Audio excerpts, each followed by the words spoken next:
అలా కాకుండా మనం యూనియన్లో ఈ టీవైజేఎఫ్ అనేది ఎవరినో ఆచించినట్టు కాదు, మనం సాధించినట్టు ఉండాలి.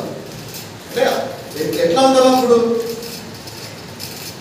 అంటే మనము యూనిట్గా ఒక యూనిట్ అయి ఉన్నామని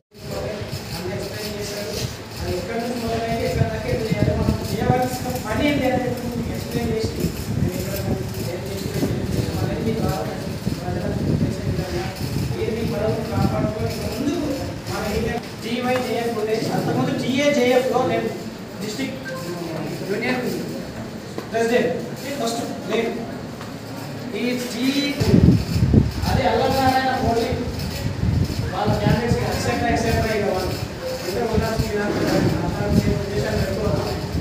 దయచేసి ఇది స్థాపించి 4 సంవత్సరాలు అయింది. తర్వాత